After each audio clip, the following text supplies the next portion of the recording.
Well, I'm going to send another email here and see if we can find out where our team is.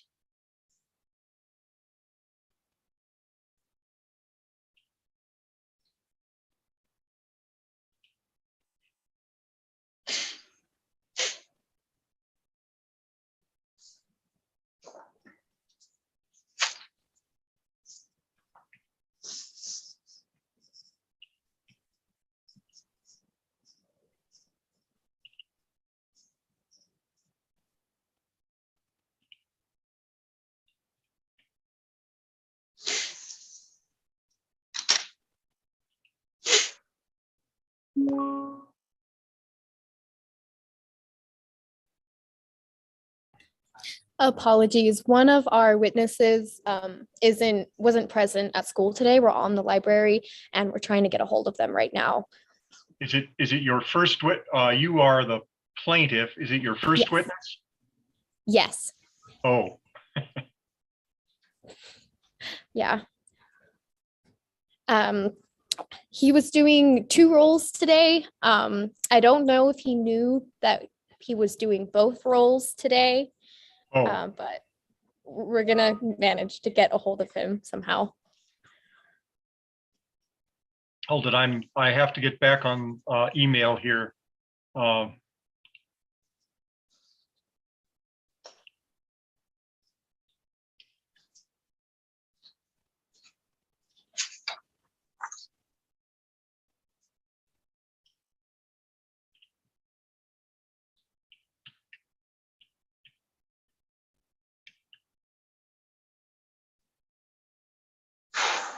And if I could spell.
Kim, do we have you online for the ACBA?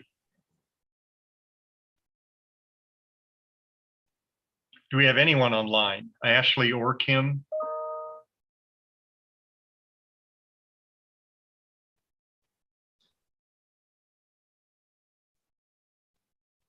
Well, I'm going to have to call them by phone. I'm not getting any answer here. Let's see.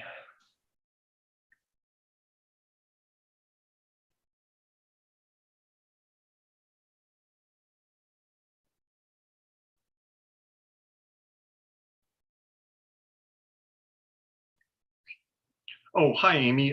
This is Judge Wheeler. We're missing a team here, Team U, and I wasn't sure who to call, so I tried you, and I'll try. Ashley passed us off to Kim, but I didn't have Kim's number, so I thought I'd try you. And again, it's team U. Thank you. You bet.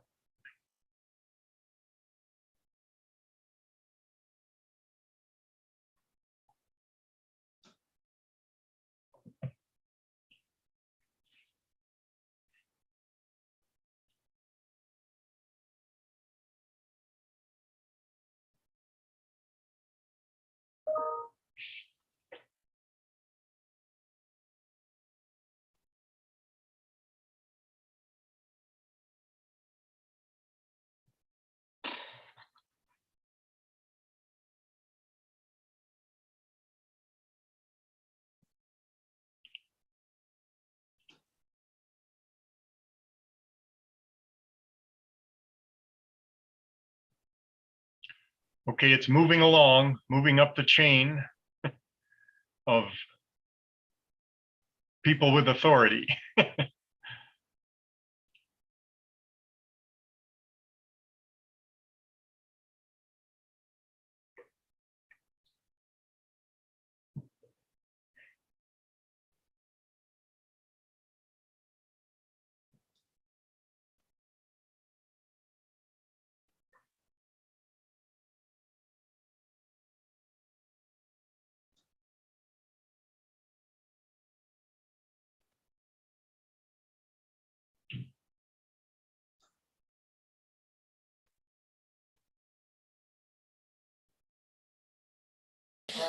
As for our witness, our original Dakota Weirs is currently on the way to the emergency room. So we are having a last minute stand-in.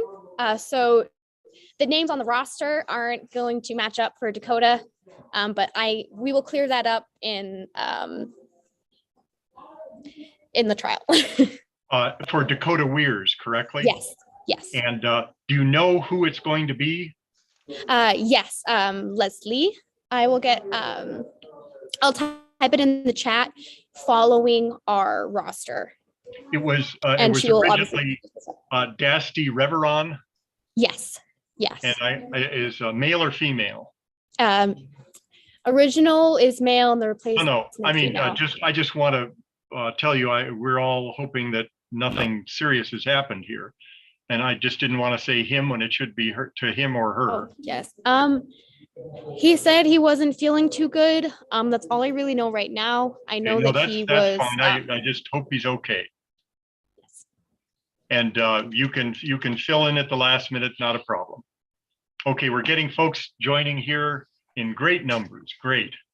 And if all of you could, all of the students, leave your microphones off, but please turn on your video.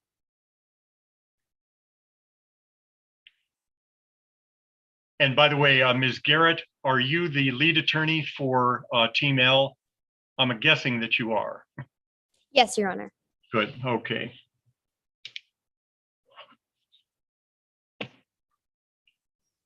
Coming in, everybody's coming in now, great. And please do turn on your video when you come in. Leave your audio off. And we may have, let's see, Mr. Muhammad is timekeeper for Team L. Do we have a timekeeper for Team U yet? Doesn't look like it.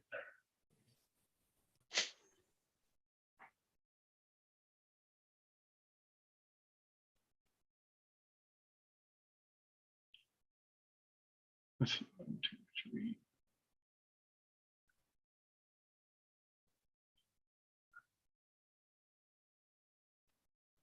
Looks like we're missing we're missing 2 people because we do not have, we will not be having Mr.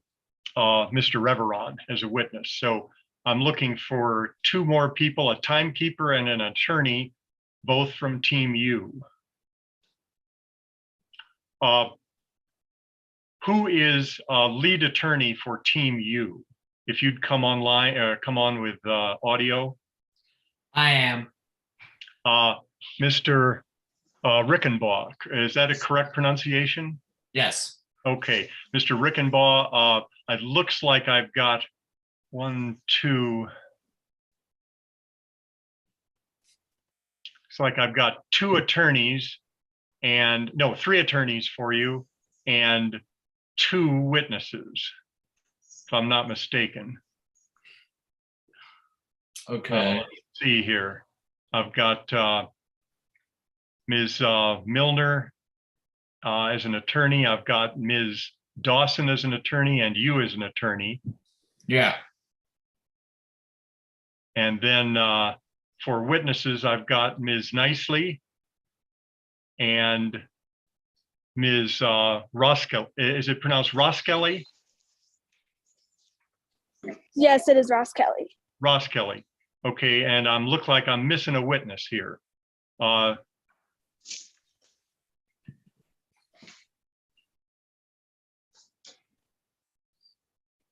Okay.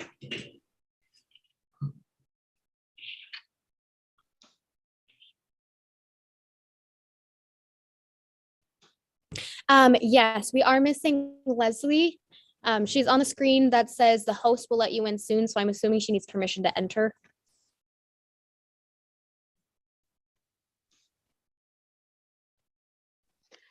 So our witness can't get in. So hey, can they come in by phone? They can dial. They can not dial, but they can use their cell phone to get in. I know that there are instructions on how to do that. So we would just get audio from them, which is fine.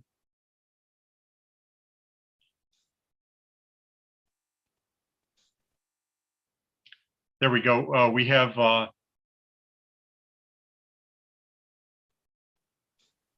Ms. Sandoval. And bring your audio up, Ms. Sandoval. can you guys hear me okay? And Ms. Garrett, is Ms. Sandoval going to be your witness? Yes, Your Honor. Okay. So in place of Dasti Reveron, we have Leslie Sandoval as the first witness for the plaintiff. And while we're waiting for any additional people on my roster for Team U, I only have initials for your last names. And I would just want to confirm, I've got Sophia Milner.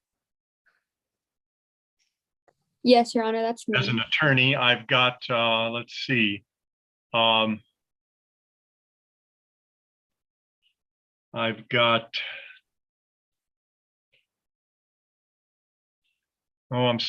things are jumping around just a little bit as people come in here.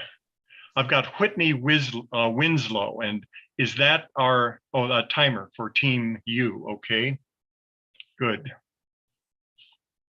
And Ms. Dawson, attorney for Team U. Whoops. It just says Chanel D, so I want to make sure I get your last names because that is how I will be addressing you. Let me see here. Who else have I got on Team U? Who is an attorney? Ms.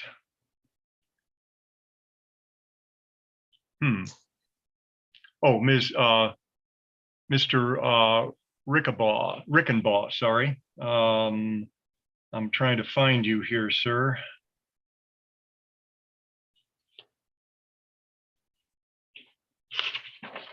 Give me a moment.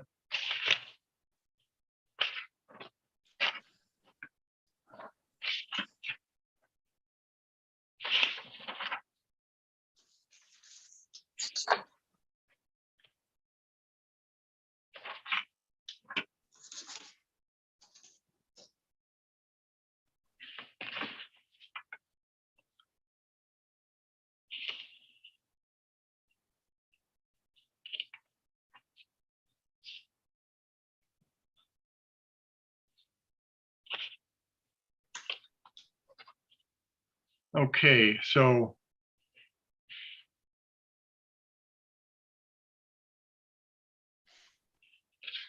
Give me a minute to get these names filled in here. I have closing argument and second attorney, second direct, someone by the name of Ellie or Eiley A. And who is that? She cannot make it, so I'm filling in for Ellie A for her direct and cross, and Sophia Milner is filling in for her closing. Okay, so hang on a minute. And that is Ms. Dawson.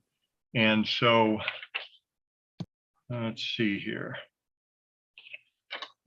Ms. Dawson, you are filling in on as an attorney or as examination. Who are you filling in for? Ellie?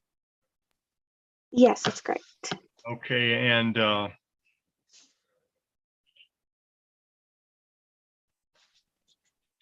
and you're also going to do closing for her?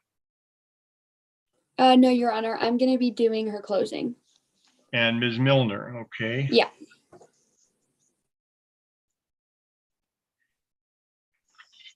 And on cross exam, Ms. Dawson, are you doing cross? Yes, I am.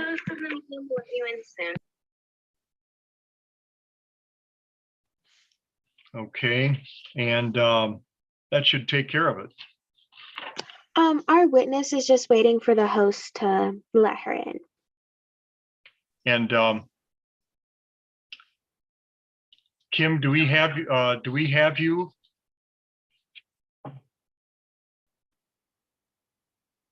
Ah, there's Naomi Brown. Is that who it is? Great. And Ms. Brown is a witness. And Ms. Brown, you can activate your microphone. Yeah, sorry, my internet is having a lot of issues right now. That's okay. We can hear you fine. You are a witness, though, not an attorney? That's correct. Perfect. Okay. I think we've got everybody. And I'm sorry it's taken us so long, but I'm pretty sure we've got everybody. And we've got all the substitutes as well identified. So before we start, and I always take a couple of minutes doing this, and I'm sorry it takes us a little bit longer because I do it, just so you know who you're dealing with. I'm going to have the scoring panelists introduce themselves in just a moment. My name is John Wheeler. I am a retired district court judge. I retired a year ago out of Arapahoe County in District 18. And I was let's see, who's got, I'll tell you what, I'm going to ask our scoring panelists to mute themselves. I'm getting feedback from somebody here. Let's see. There we go. It sounds like it's gone now. Good. I was a district court judge for 14 plus years. I was a civil trial attorney for 26 years prior to that. This case is right in my wheelhouse. This is what I did. So I enjoy it very much. Ms. Doran, if you would introduce yourself. Hey everyone, my name is Christy Doran. I am an attorney in Steamboat Springs, Colorado. I primarily do prosecution, and I currently work for the city of Steamboat Springs prosecuting their municipal court docket. Thank you. And Mr. Prey. I'm a retired professional civil engineer and land surveyor. I did that for about 40 years. Great. And they will, our scoring panelists now will mute themselves and also drop their video. We'll see them at the end. I have already inquired that Ms. Garrett is the lead counsel for Team L. Who is lead counsel for Team U? I am. Mr. Rickenbaugh. Okay, give me just a moment to, there we go. All right. A few things to go through. I'll be very brief. You've already heard most of this stuff, in fact, all of it in round one. I'm going to be very brief.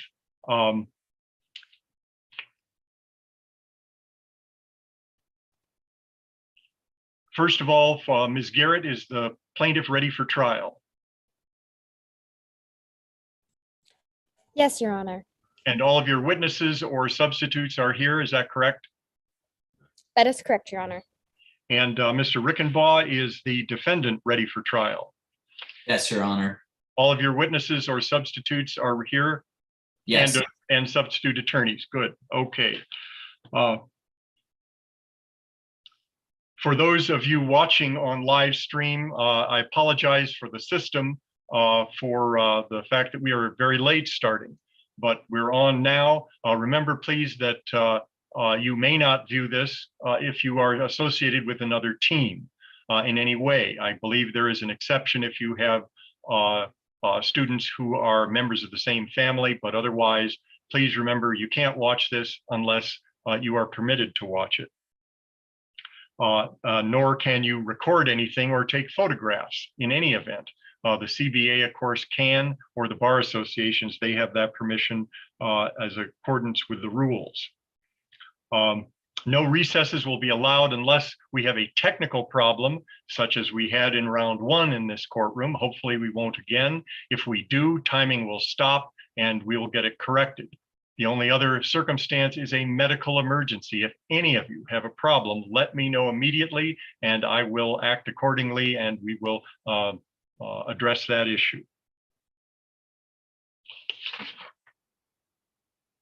If any disputes arise in the competition, you have to address those in accordance with the rules, whether it is inside the bar or outside the bar. I'm going to swear everybody in now in groups. First, team members who are the attorneys. If you would raise your right hand, you can leave your audio off and nod your affirmance to this oath. Do you promise that the presentation you're about to give will faithfully and truthfully conform to the facts and rules of the mock trial competition? Thank you. Witnesses, if you would all raise your right hands and nod in assent to your oath. Do you promise that the testimony you're about to give will faithfully and truthfully conform to your witness statements, that you will not add material facts or opinions which are not contained in the case problem, and that you will follow the rules and procedures of the mock trial competition? Thank you. And our scoring panelists, you do not need to activate either your video or your audio. I'm going to swear you in. I'll assume you are raising your right hands. Do you promise to adjudicate the mock trial competition as fairly and objectively as possible in accordance with the facts, procedures, and rules of the mock trial competition? I will assume that our scoring panelists assent to that. Now, to speed things up a little bit, and this is a long problem, our case is a long one, as you know. And we can save 8 to 10 minutes if I swear all the witnesses in as a group for their testimony, rather than as you were in person, I would call you to the stand and swear each of you as we do in every court trial or jury trial. But I'm going to swear all of the witnesses now to testify. So if I could have all of the witnesses raise their right hand, all 5 or 6 of you, however many we've got, good. Do you solemnly swear or affirm under penalty of law that the testimony you'll be providing today in this matter will be the truth, the whole truth, and nothing but the truth? Thank you very much. Now you're all sworn in. That means all that your attorney has to do is call you to the stand and begin examination immediately. Before we do that, of course, Ms. Garnett, or I'm sorry, Ms. Garrett, do you have any preliminary matters we need to address? Yes, Your Honor. And go right ahead. All right.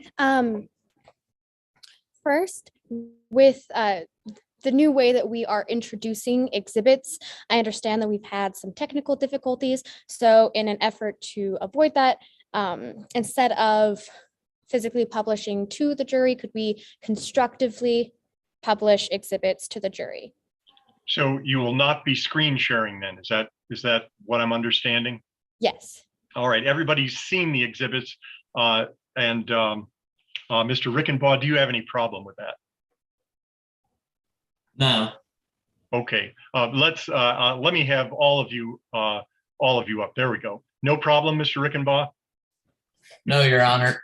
Okay, now if you should want to screen share, you may, but it is not necessary. We'll assume that the jury has a copy of it and that your witnesses have a copy and they can testify to it. Anything else? Additionally, if we could constructively read the stipulation facts just to save some time. They are constructively read. Thank you very much. Of course. And the third part, could we go over preferred pronouns for when we are addressing witnesses throughout our case? Sure, that's fine. And do you have any that we should particularly know about? Dakota and Skylar in particular, because those genders were changing a bit and we just want to be able to call them and address them by their correct pronouns. That's fine. And if there is a mistake, correct us. The witness should correct us. And that's perfectly fine. Anything else? No, Your Honor. Thank you. Mr. Rickenbaugh, anything you've got? No, Your Honor. Okay, I think you've addressed everything I was going to talk about, which is primarily involving the exhibits. We've got that straightened out. Ms. Garrett, anything before we have opening statements then? Are you all ready? We are ready, Your Honor. And you have opening, so please proceed. The case I am about to describe to you, members of the jury, is one of greed, carelessness, and heartbreak. The plaintiff, Dakota Wares, lived a promising, prosperous life in which she excelled in school and the performing arts, helped out her community, and showed exemplary character in every aspect of her life. Dakota was ecstatic to go to music school, and it seemed that the sky was the limit for this young teen. However, their life was turned upside down when their health began to rapidly decline. Shortly after, Dakota was diagnosed with non-Hodgkin's lymphoma. Dakota never got to attend college. She could not participate in any of the things that she used to love doing. In fact, she may never be able to participate in those activities ever again. You see, a few years prior to this turning point in Dakota's life, they began working at Haven Landscaping. This job was perfect for Dakota. She loved being outdoors and she loved being active. Dakota was expecting to gain work experience and a steady income to prepare herself for her future, but instead became a victim to the corporate greed and carelessness of Lush Fertilizer. Lush Fertilizer is a lawn care company who preaches the importance of safe and environmentally friendly products. In an effort to overtake their competitors, they developed a supposedly groundbreaking new bonding agent, Drufo. Their desire to be number one caused them to overlook important research that should have been done to make Drufo safer. Carson Durst, a former product development engineer at Lush Fertilizer, will tell you about Lush Fertilizer's attempts to water down the data that showed a correlation between cancer, specifically non-Hodgkin's lymphoma, and Drufo. It was recommended that Drufo be baked to eliminate the risk of their products causing cancer, but Blake Doncourt, CEO of Lush Fertilizer, decided not to in an attempt to cut corners and save money.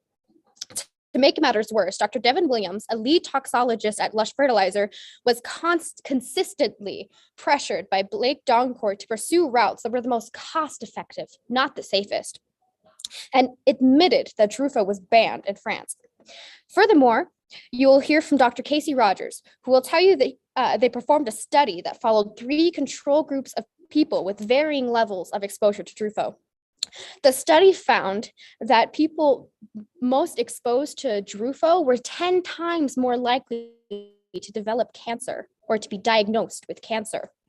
To make matters worse, Dakota has endured much pain and trauma from this experience and was even abandoned by their twin, Skylar, who you see testify against Dakota on the stand today in an attempt to protect Lush Fertilizer's image. Lush Fertilizer's negligence and greed caused devastating outcomes in a young person's life. Dakota Weers had to put her old life on hold against her will and succumbed to a new life of pain, uncertainty, and could-have-beens. Lush Fertilizer cut grass, cut corners, cut lifespans. Thank you. And before we have opening for the defendant, I neglected one matter. I'd like all the video screens blank except the attorney on opening, except the attorney who is giving it. Now, when we get to witness examination, we'll have the attorney doing direct, the attorney doing cross, and the witness on the screen. And the attorneys will have their microphones open, each one of them, so you don't have to, no delay in making an objection. So both attorneys will have their microphones open, as will the witness. And now we will have, give me just a moment here. Oh, I neglected to tell you as well, I am a scoring panelist as well as the judge. We're just one person shy, so I'm doing scoring as well. So sometimes I have to pause after each segment to enter my score. Mr. Rickenbaugh, you may give your opening statement. Good morning, Your Honor. I am sorry for the time you're taking out of your life to be here. The reason we are here is because Dakota Weirs believes her problem, which was caused by her own mistakes, should be all of our problems. I hope you will find that Lush Fertilizer is not responsible for her illness, and it was the result of a personal mistake. Dakota will try to convince you that we caused her disease, although she ignored common sense and common safety standards. Her reckless actions led to major consequences. She believes that Drufo, a helpful bonding agent in our fertilizer, is a deadly and dangerous disease. Carson Durst, a former employee, will try to convince you that we knew about Drufo's deadly effects and chose to ignore them because we apparently care more about our profits than our customers. He will try to blame his firing on a big conspiracy about Drufo, even though he was a bad and negligent employee. Lastly, expert Casey Rogers will try to prove that Drufo is dangerous because of his professional study, although he lacks the qualifications and environment for a reliable study. On the other hand, Lush's CEO, Blake Duncourt, will tell you that Drufo is a safe and helpful chemical and is incapable of causing Dakota's disease. He will also disprove the claim that he cares more about his profits than his customers. Skylar Weirs will prove how helpful Drufo is and talk about how it impacts the environment. Lastly, Dr. Devin Williams, an actual professional, is going to show the flaws in Casey Rogers' studies and show what a reliable study would prove. Once more, I apologize for your lost time because of this trial, and I hope you believe the professionals and find a verdict of not guilty. Thank you. Give me just a moment and we'll have our first witness. I just need to move into the scoring sheet here just a moment. Okay. Ms. Garrett, looks like you have the first witness. You may call her to the stand. Your Honor, the defense calls Dakota Weirs to the stand.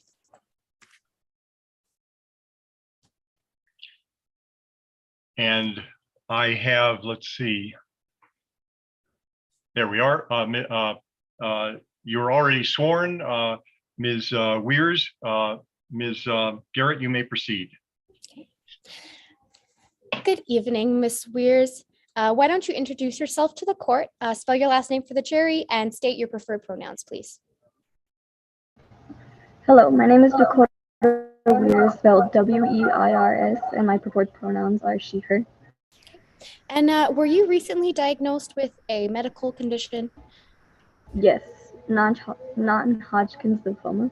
Okay. And what are you wanting to accomplish today in this courtroom? I'm hoping to accomplish justice for others. Okay. Let's talk about your life prior to your illness. Are there any activities that you engaged in prior to your diagnosis that you can no longer participate in today? Yes. Why don't you tell the jury about the activity that you are most devastated about no longer being able to participate in today?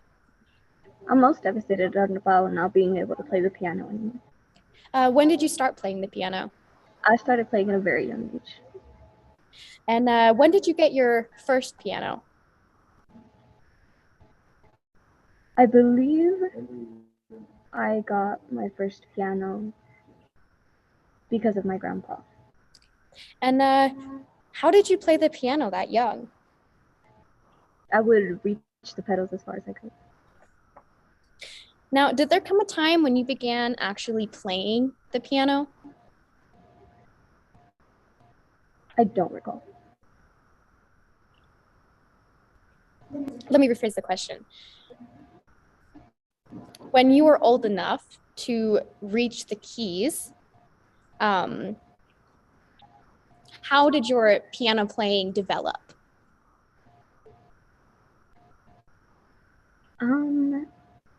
I would most definitely, I would take classes, I believe. Okay. I'm sorry, I don't exactly recall. And why did you enjoy playing the piano so much? I enjoyed playing the piano because it connected me to my grandfather. And what happened to your grandfather? I believe he passed away.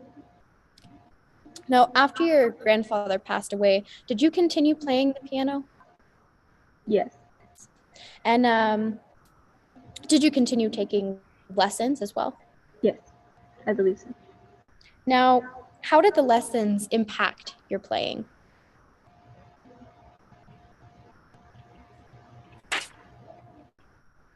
I'm sorry, I don't recall. Let me rephrase the question again. Did you participate in competitions or piano recitals? Yes, I participated in multiple competitions. Now, other than, did you win some of these competitions? Yes, Now, other than winning some of these competitions, did you receive any scholarships for your work with the piano? I received multiple. I believe I got a full ride scholarship to Juilliard in New York City. How did you feel about going to Juilliard? I was absolutely ecstatic. And did you engage in activities other than playing the piano? Yes, I Objection. would volunteer anywhere I could. Leading question.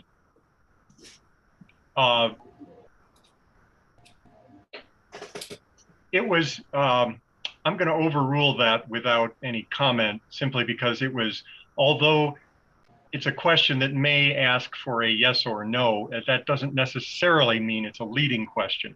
I don't feel that the answer of that question was suggested in the question. So overruled. If you want to restate, Ms. Garrett, you may. Did you engage in activities other than playing the piano? Yes, I volunteered anywhere I could. Okay. Let's talk about your community service. How were you active in the community? I believe I would help with homeless shelters as long as giving food.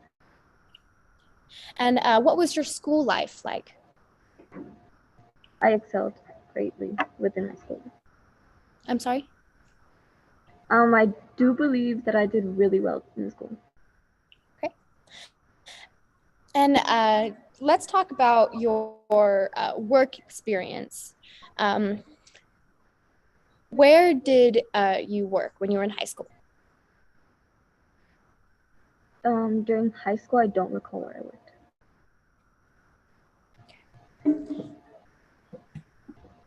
Did you previously know this information? Yes. Okay. Is there anything that would help refresh your memory? My witness statement, perhaps? Okay. Your Honor, I am showing the witness. And Ms. Weirs, do you have a copy of your statement? No.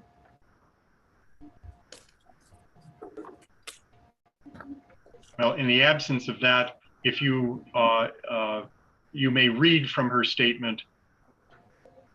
My co-counsel is bringing her one. Okay. Your Honor, I am showing, let the record reflect that I am showing opposing counsel, jury, the witness, and the court what has been previously marked as Dakota Ware's witness statement, line 55, and she may she may review that silently and see if that, and tell us whether that refreshes her recollection. Yes. Yes, that Okay. refreshed my recollection. Thank you. Do you have any work experience from your high school? Yes, I used to work at Haven Landscaping. And what type of work did you perform as a landscape technician? I believe I was a gardener. And what were your job responsibilities? I would work with different types of fertilizer. How long did you work in the landscaping industry? Several years. And what types of products did you use as a landscape technician? I'm sorry, could you repeat that? What types of products did you use as a landscape technician? I believe fertilizer. When performing your duties, were there precautions you were supposed to take when you were working with those chemicals? Yes, I was supposed to wear protective, like gloves, pants, masks. And what type of attire did you and your coworkers generally wear? Me and my coworkers generally would wear shorts and short sleeves just because of how hot it was. And where did you use these products? Outdoors, I believe, or indoors.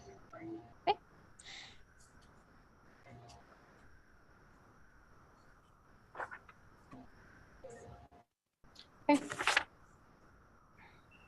Sorry. Your Honor, I would direct opposing counsel, the court, and the witness to what has been marked as Exhibit 1. All right. We all have now Exhibit 1, and the witness has it. The jury has not yet seen it. You may proceed with Exhibit 1 for identification. Your Honor, not Your Honor. Could you please look at Exhibit 1 and tell us whether or not you recognize it? Yes, I recognize it. What is Exhibit 1?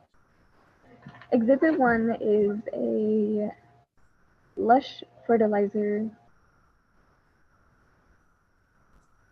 It's a sort of, it has like the safety recommendations and all that kind of stuff. Okay. And how do you know what Exhibit 1 is? Because I used to work with this kind of fertilizer. Okay.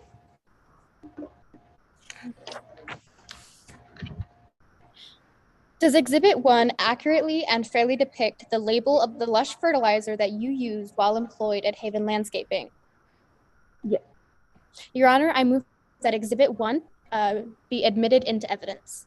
Mr. Rickenbaugh, as to Exhibit 1, any objection? No, Your Honor. Exhibit 1 is admitted into evidence. Ms. Garrett, you may proceed. Do you know any of the ingredients of the Lush fertilizer used by you during your employment with Haven Landscaping? I believe Drufo was used. Did Lush Fertilizer's label provide any warnings about using their products indoors? Could you repeat that question? Does Lush Fertilizer's label warn against any indoor use of their product?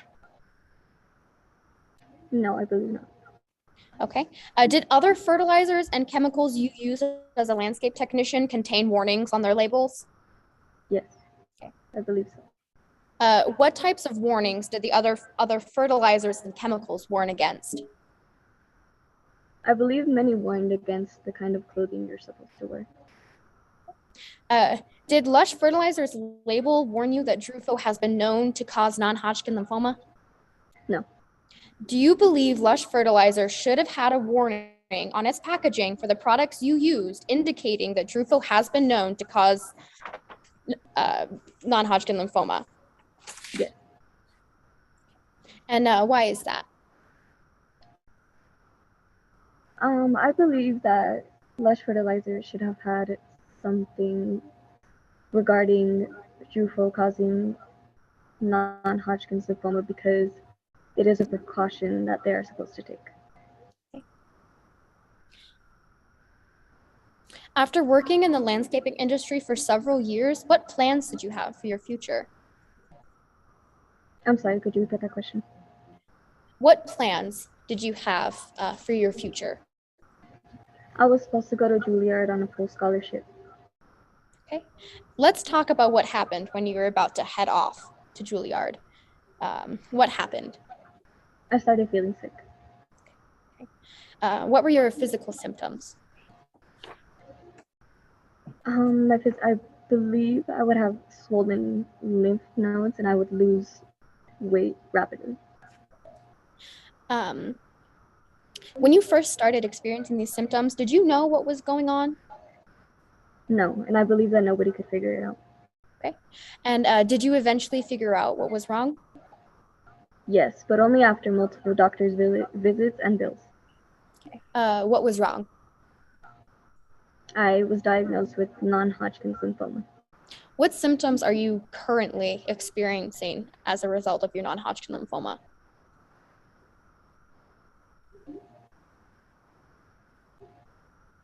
I can't really do anything like before. Have you experienced any mental health issues as a result of your diagnosis? Severe depression. Now, how has your non-Hodgkin lymphoma and resulting depression affected your quality of life? I can't play the piano anymore. How does that make you feel?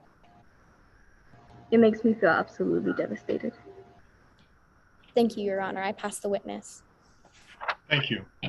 And Mr. Rickenbaugh, cross-exam. Dakota, did you or have you ever worked with a landscaping company? Yes. Did you work with fertilizers that have dangerous chemicals? Yes. Did your boss tell you to handle these chemicals with caution? Yes. Did you follow the instructions he gave you? No. Do you think that is what caused your disease? No. That is all, Your Honor. And Ms. Garrett, redirect. Now, And Mr. Rickenbaugh, please give us your video back. Thank you. Sorry, there we go. Ms. Weers, did Lush fertilizer contain any warnings about the risks of it causing cancer? No.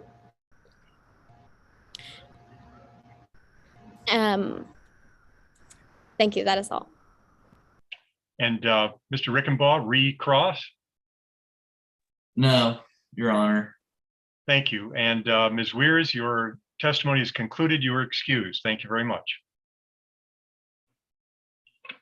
Give me just a moment, please.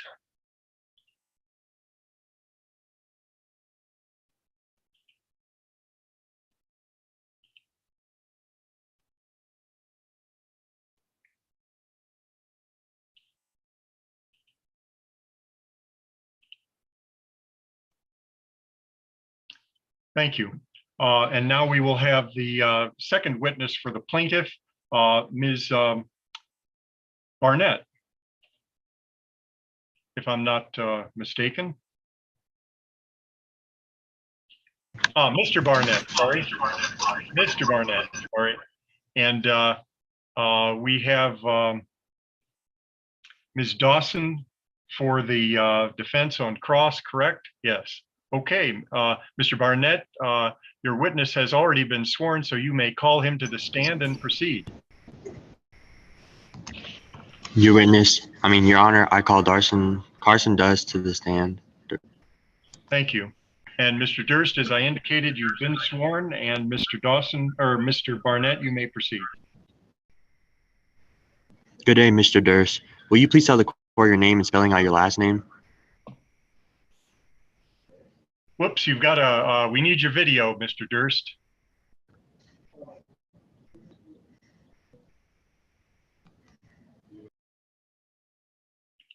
Let's see if I can, I've got video, but no audio. There we go. There we go. Okay, you can, Mr. Barnett, please ask your question again.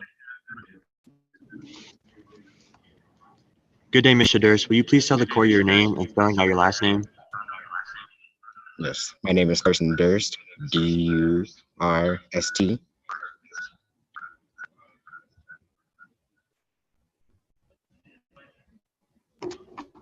Let's talk about your work experience. What do you currently work for? Terrace Green under research and development. What experience do you have to qualify you for that position? I worked as an intern for Lush Fertilizer under the research development team, eventually accelerating product development engineer. That's impressive. Is that common for someone with a bachelor's degree in chemical engineering to get right out of school? I don't believe so. And how did you manage to get this type of position?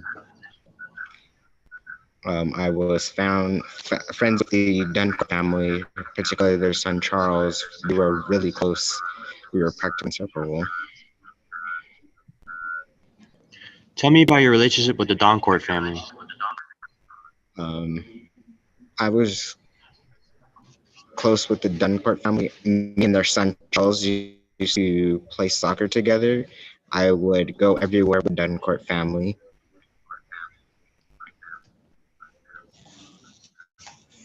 What was your job there? I was working on a product called Durfo.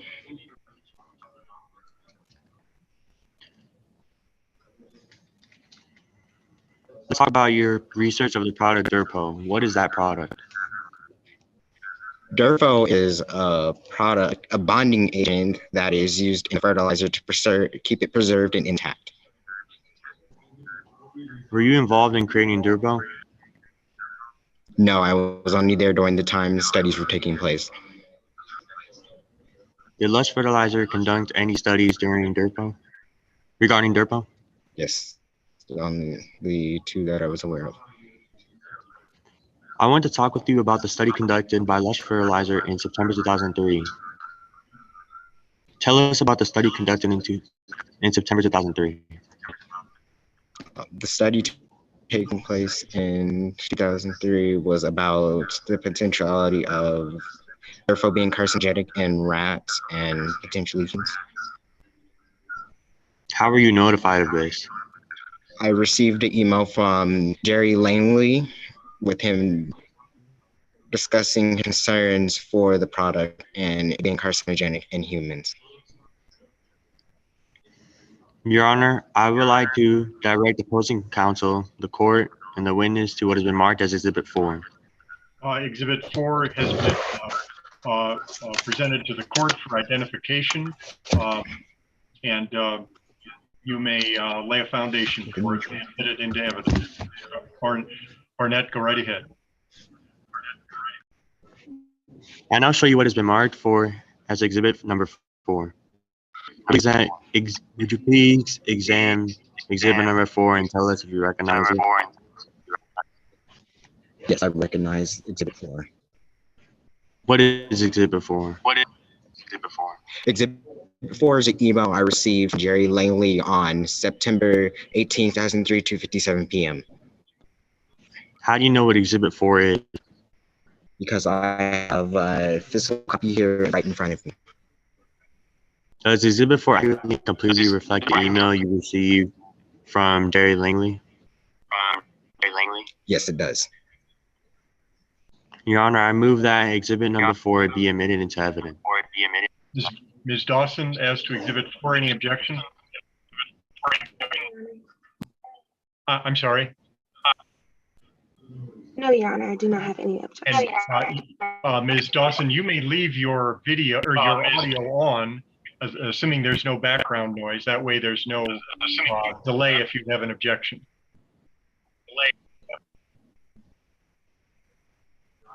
Mr. Barnett, Exhibit 4 is admitted. You may go right ahead. Your Honor, may my co-counsel publish exhibit number 4 to the jury? Yes, you may. Thank you. And it is virtually published or effectively published, let's say. The email makes reference to reopening overall study conclusions in the first paragraph. Tell us why there's a discussion of reopening. I'm sorry, could you state that again? I said the email makes reference to reopening overall study conclusions in the first paragraph. Tell us why there was a discussion of reopening study conclusions.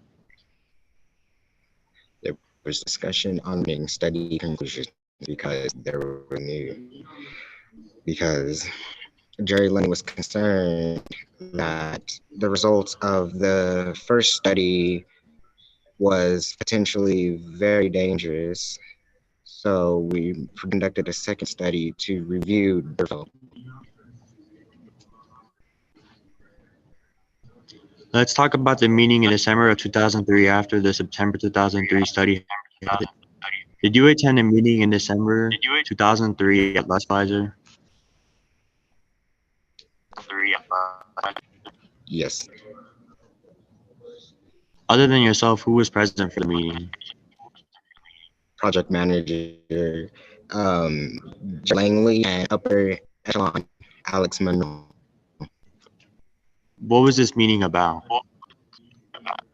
The conclusion of the studies.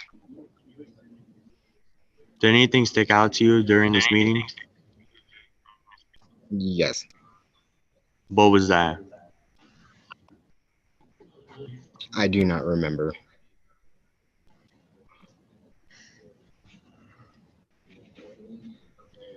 Who is Alex Monroe and what did he say during this meeting? Objection, Your Honor, hearsay. And Mr. Barnett?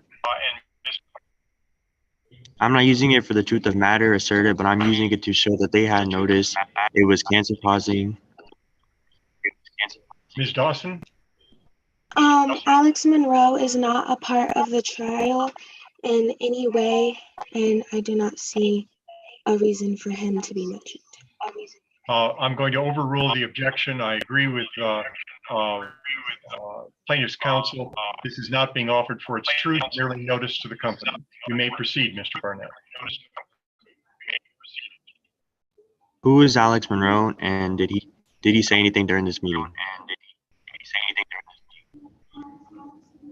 Yes, Alex Monroe is an upper management person from upper management, and he said that we should keep things under the table until we figure out what it is that we were.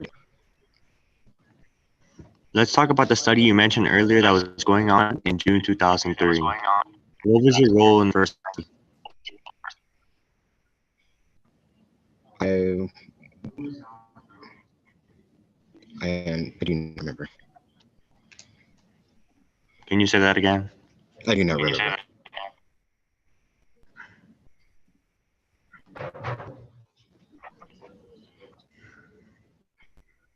Mr. Durst, we just didn't hear you. I do not remember. Thank you. My apologies.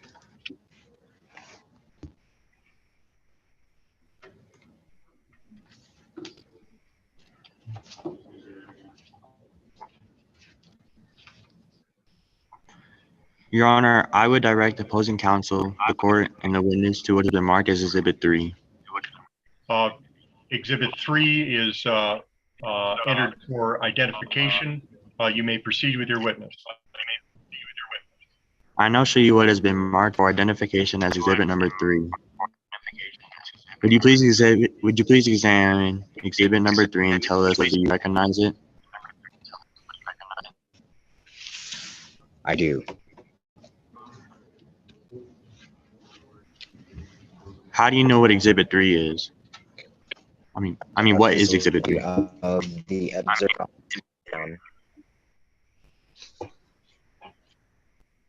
I'm sorry, could you say that again? What is Exhibit 3?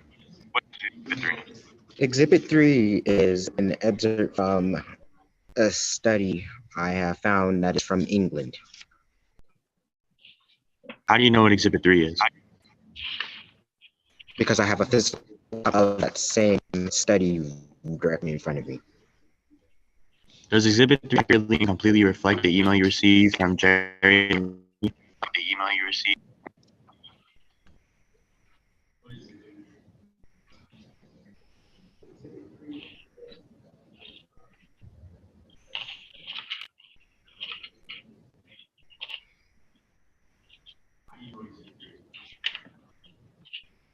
Did you give an answer? I did not hear anything yet. Can you I heard what you said.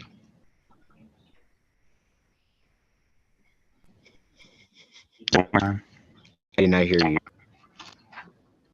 I said, does Exhibit 3 accurately and completely reflect the email you received from Jerry Langley? Yes, yes, it does. Your Honor, I move Exhibit number 3 be admitted into evidence. Ms. Dawson, any objection to Exhibit 3?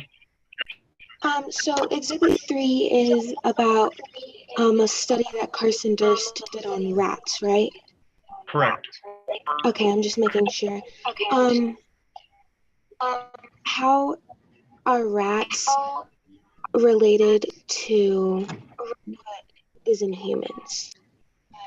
Okay, so your objection is a rhetorical question saying they're not relevant. Is that correct? Yes. Mr. Barnett.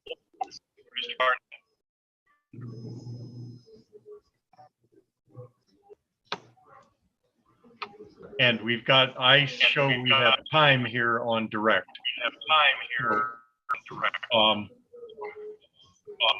I'm going to allow you to answer the question out of time, and the jury may take that into consideration, but you can, if you have a response to that objection, let's finish that. I do not respond, Your Honor. Okay, I'm going to admit, I'm going to overrule the objection. The fact that it's rats and not human is for the jury to consider of the exhibit's weight, not its admissibility. But time on direct exam is over. Ms. Dawson, you may have cross. Thank you, Your Honor.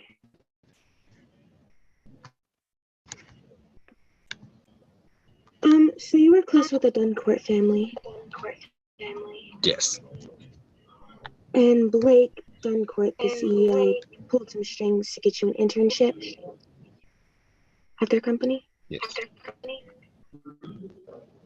And you moved to the ranks quickly? Yes. And when researching the chemical compounds, did you conduct your own human-based tests? Yes. Okay.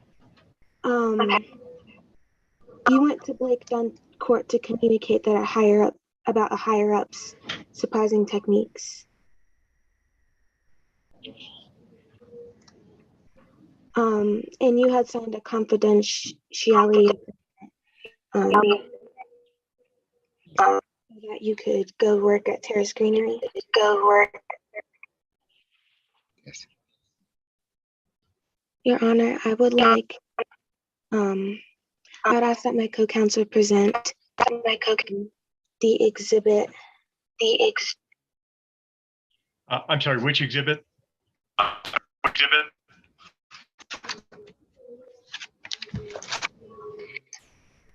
Ms. Dawson, which exhibit number? No further questions. Okay.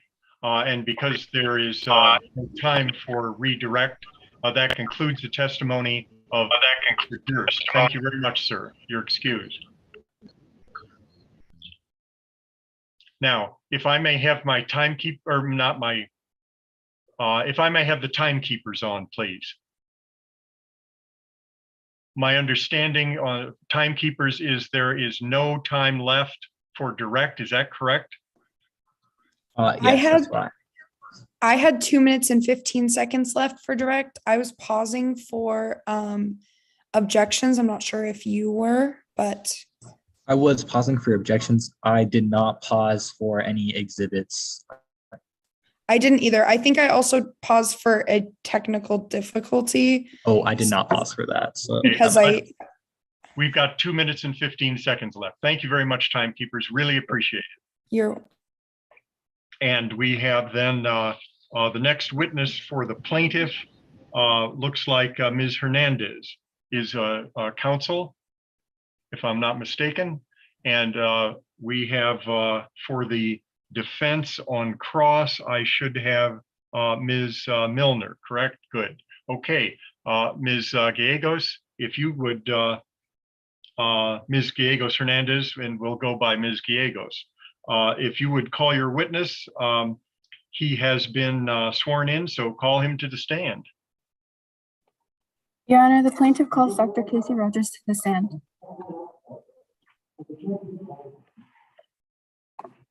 And Dr. Rogers, you've been sworn in. Ms. Gallegos, you may proceed. Okay, thank you. Good evening, Dr. Rogers. How are you doing today? I'm good. How about you? I'm good. How about you? Can you please introduce yourself to the jury? My name is Dr. Casey Rogers. Last name is Rogers. Thank you. I would like to start by talking about your qualifications. Dr. Rogers, how are you currently employed? I am a professor in the Department of Horticulture and Entomology. And can you define horticulture and entomology for us? Horticulture is basically the cultivation and management of gardening, and entomology is related to zoology with the study of insects. Tell the jury about the education you've received. I earned my bachelor's in science, and I a master's and PhD in science, and I don't recall the other. Is there anything that can help refresh your recollection?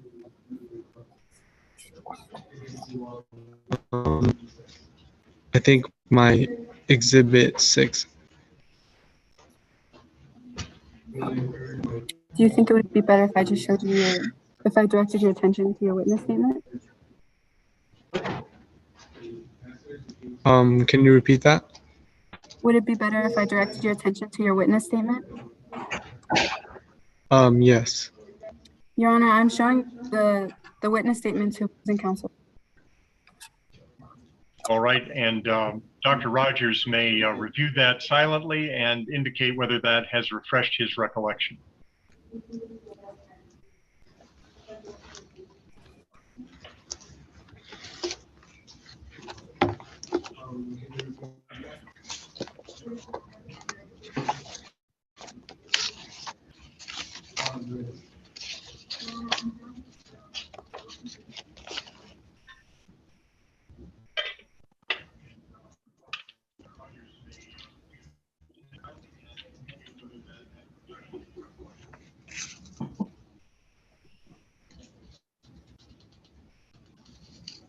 And Ms. Gallegos, can you direct him to a place in his statement that he might that might refresh him quickly? The timekeepers have said that time is up. I'm sorry, sir. Did I hear that you said pause the timer, or did I imagine? I'm sorry. Did you say pause the timer at the introduction? No, do not pause time. No. Yeah, then time. No, he's refreshing his recollection on plaintiff's time.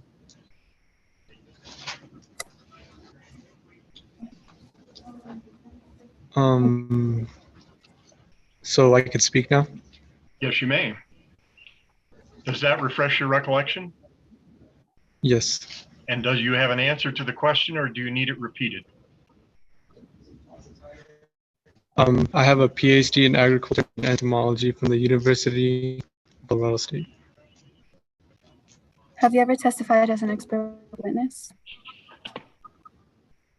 I have not, but I have gotten litigation for many of my articles and stuff that I have published. And where did you work prior to earning your PhD? I worked in. Oh, it's.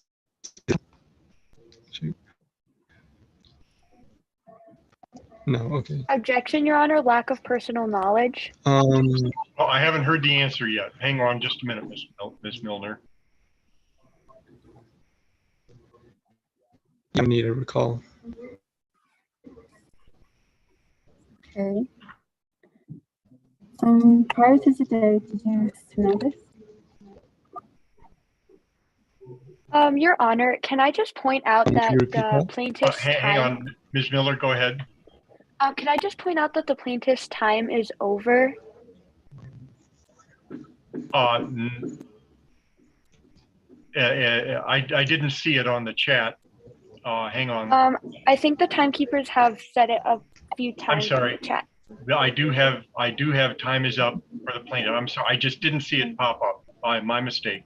So the time is up, and the last question during time has been answered. So now we'll have cross-exam. Ms. Milner, go right ahead. Okay. Are you currently employed as a professor at Berkeley? Yes, that is correct. Are you being paid by the plaintiff to be here today? Objection? Yes. And the objection is? That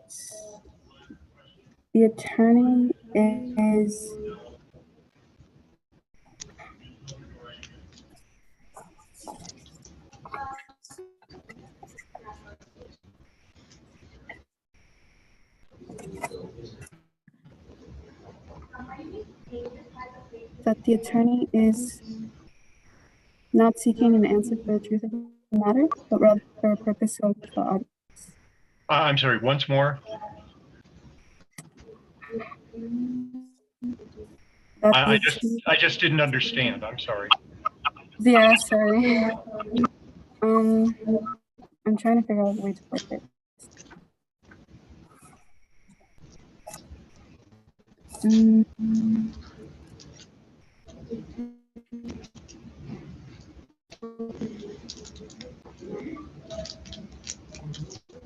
I'll tell you what, let's have the question again, Yes. Ms. Milner.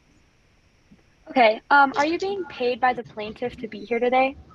And Ms. Gagums. Do you have an objection to that?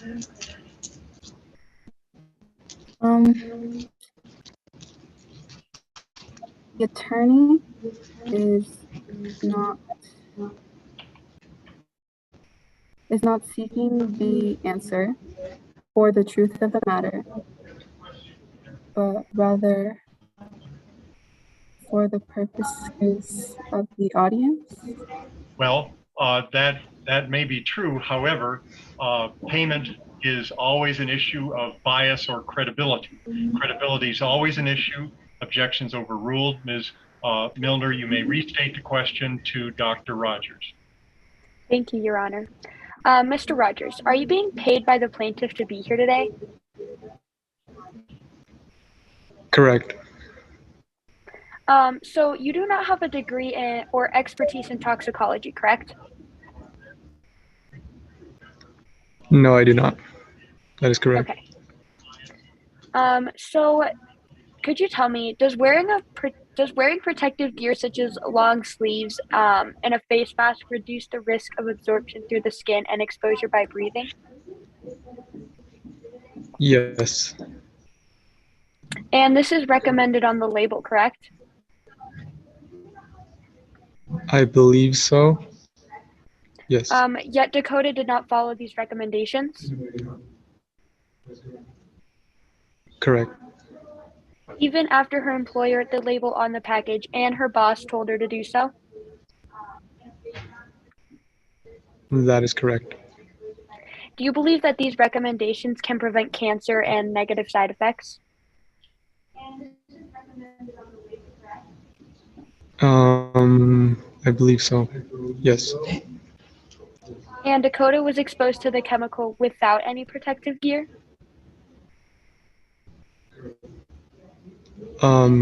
Sometimes on occasion, yes. Could you define what on occasion means?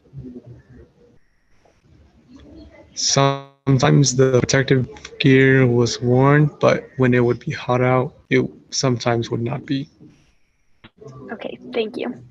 Is it possible to develop non-Hodgkin lymphoma from other fertilizers without wearing protective gear?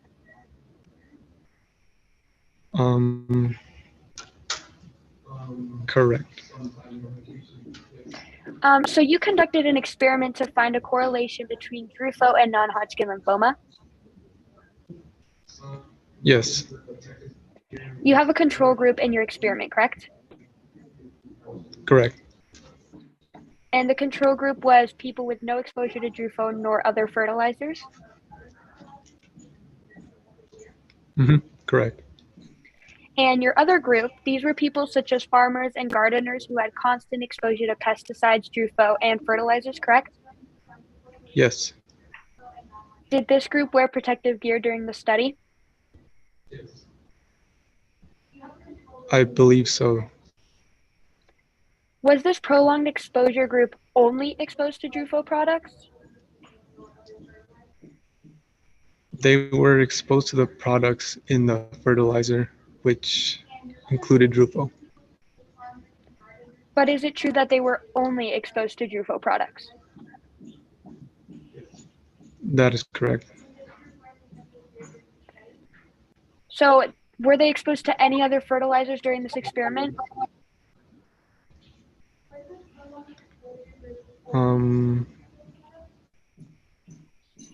I don't think so, no. So you studied farmers, correct? Correct. And you are 100% sure that every fertilizer that they used during their job only included Drufo? No. Okay. Has it been proven that other pesticides are carcinogenic? I'm not sure. So is it possible that there was cross-contamination in your study? That could be possible. And the non-Hodgkin lymphoma developed in your studies group could have been from a number of pesticides or fertilizers, not just Drufo. Objection? Lack of knowledge. And I'm sorry, the objection is what, Ms. Gallegos? Lack of knowledge. You may inquire, Ms. Milner, if he has knowledge into that, and then ask the question. So I believe that since Dr. Casey Rogers has conducted a study, and this question is about a group in his study, that he should know about the question. Ask him that question if he knows about this, and we'll see May if I he has repeat? a lack of knowledge. Okay. So, in the non-Hodgkin lymphoma developed in your studies group could have been from a number of pesticides and fertilizers, not just Drufo. That is true, but like you stated before, Drupal was the majority of the in the products. Moving on, has your study been published? Yes, I have published many scholarly articles before too. No, has the study that you performed on Drufo been published? Oh, no, it has not. And has it been peer reviewed? No, it has not. So it was really a non-credited experiment. Correct. With no way of knowing if Drufo was really the cause of non-Hodgkin lymphoma in your study?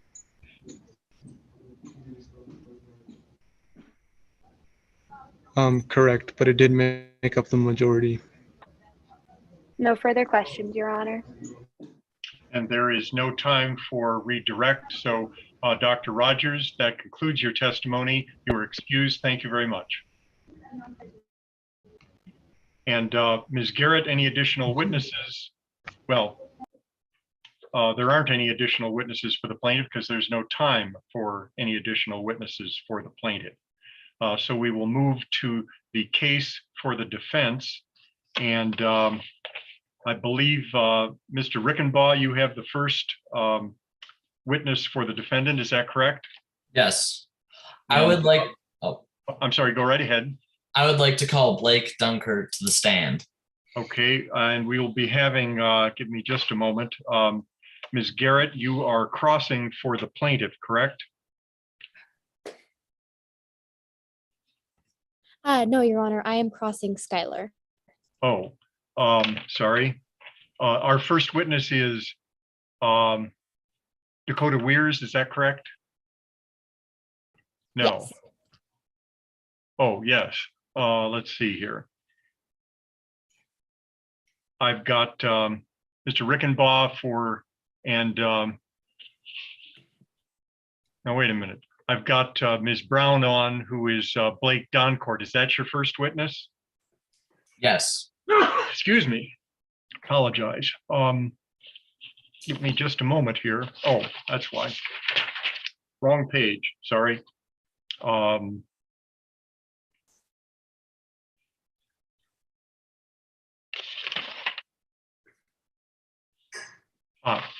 it. Sorry. I'm just going from. I had you on the wrong page. So our witness will be Ms. Doncourt and Ms. For the plaintiff. Let's see here. Blake Doncourt. Ms. Gallegos will be doing cross-examination. Now I'm on the right page. So Ms. Gallegos is on cross. Mr. Rickenbaugh is on direct, and we all, if you'd call your witness to the stand, she has already been sworn. I would like to call Blake Dunkert to the stand. And as I indicated, you have been sworn. Mr. Rickenbaugh, you may proceed. Please state your name and spell the last. My name is Blake Doncourt, Doncourt. Why are you here today? I'm here today because of a very unfortunate accident that many seem to believe I am the cause of. People are claiming I ignored dangerous and life-threatening chemicals just for the sake of money.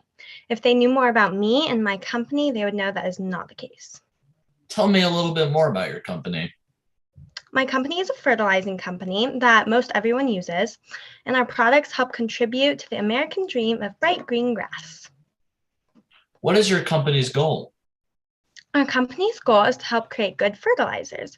We also try to use the money we make by donating 10% of our profits to charities. Those charities help decrease the global nitrogen footprint. We are trying to help people's lawns as well as the world. On to another topic. What did your research show about the link between Drufo and non-Hodgkin lymphoma? After extensive research and studies, we didn't find a link between the two. We have no reason to believe that they are related. What would you have done if your research did show a link? I would have definitely put a warning on the package. Yeah. Why did you not already put a warning on the package? There was little to no risk to the people who used our fertilizers. There was no science backing up any claims that there was a risk, so it'd be useless to do so. How do you feel about former employee Carson Durst's claims about Drufo? And all the time that Carson worked for Lush, he never mentioned the link. He only mentioned it once he was fired and started working for our biggest competitor, Terrace Greenery. I believe he is being paid to lie about the safety of our product to give Terrace Greenery an edge up on our product. What did Dr. Williams' research show? Dr. Williams' research found nothing in our product that would have a level of toxicity to require a warning on our product. Lastly, how do you feel about what happened to Dakota Weirs? I feel awful, of course. I am glad, however, that the disease was caught early enough that she could kind of live her life a little bit more. I do, however, think she is blaming the wrong people for her disease. Thank you. That is all. Thank you. And Ms. Gallegos, cross-exam. Good evening, Ms. Doncourt. How are you doing today? I'm doing okay. Glad to hear it. My name is Sofia Gallegos Hernandez, and I'm going to be asking you some questions today. Mr. Doncourt, you are the Chief Executive Officer of Lush Fertilizer Inc. Can you repeat that? I cannot hear you. Ms. Doncourt, you are the Chief Executive Officer of Lush Fertilizer Incorporation. Yes, that's correct. Ms. Gagos, that's much better. Thank you very much. For moving closer to the microphone, that solves all the problem. Yeah, You brought growth and recognition to Lush since 2000. Is this true? that's correct. Lush Fertilizer is one of the world's largest suppliers of yard and commercial fertilizers. Yes. Lush Fertilizer is used by businesses, governments, and individuals. Can you repeat that? Lush Fertilizer is used by businesses, governments, and individuals. That's correct. Your witness statement says green grass is a part of the American dream. Yes. Lush Fertilizer is used to produce vibrant, lush, and green grass. That's correct. Lush is a profitable company, which has been due to the success of Lush Fertilizer, correct? Yes, that's correct. Your fertilizers contain a bonding agent called Drufo. That's correct. You claim that your extensive research and testing didn't identify any specific risks, right? That's correct. You claim that you conducted this research and testing before the product was released on the market? Before the what? The product was released on the market. Yes. You don't think your product needs a warning? I don't believe so. We didn't find any level of Thank you for your toxicity. answer. You claim that your toxicology research and development team found nothing in the product to require warning. That's correct. You are aware Casey Rogers conducted a study, correct? That's correct. You are aware Casey Rogers' study concluded that there was a reasonable probability that Drufo was carcinogenic in humans. He never released any journals. Is that a yes or no? I will let the witness answer the question. As I indicated earlier, not every question can be answered yes or no. If the answer is not acceptable to you, you may follow up as to why it is not able to be answered yes or no, but the witness may answer. So please proceed, Ms. Doncourt. Casey never released any journals on the subject, so I highly doubt that it was conducted under safe and typical protocol. Okay. You've indicated that you are unaware of any valid scientific evidence showing a reasonable probability that Drufo is carcinogenic. That's correct. You never indicated in your statement that you were unaware that one of Lush's scientists expressed concern during a study conducted by your company. Is that a question or a statement? You can answer yes or no. It seemed I was put in a statement rather than a question. Can you please repeat it in a question? Yeah, should I rephrase it? Yes, please. Okay. You never indicated in your statement that you were unaware that one of Lush's scientists expressed concern during a study conducted by your company. Is that right? Yes. You never indicated in your statement that you were unaware that one of Lush's scientists expressed concern that Drufo may contain a carcinogen, but that her analysis found that it was perhaps linked to non-Hodgkin lymphoma, correct? That's correct. You never indicated in your statement that you were unaware that the same scientist expressed concern that Drufo was perhaps linked to non-Hodgkin lymphoma, correct? Correct. You admitted that Lush does not bake any products, correct? That's correct. We don't have a need to. Okay. Baking the fertilizer would remove any risk that your fertilizer was carcinogenic? There is no risk. We didn't find a risk. I don't think that was answering the question, sorry. No.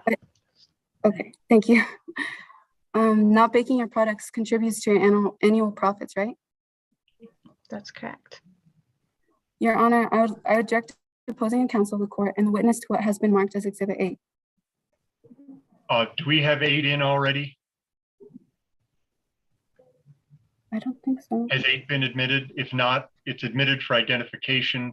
Let's assume that we have it, and you may ask witnesses, or you may ask the witness to lay a foundation. Okay, thank you. Can you please present the exhibit? I don't have them printed in front of me. I'm not sure we have what our rules. screen share?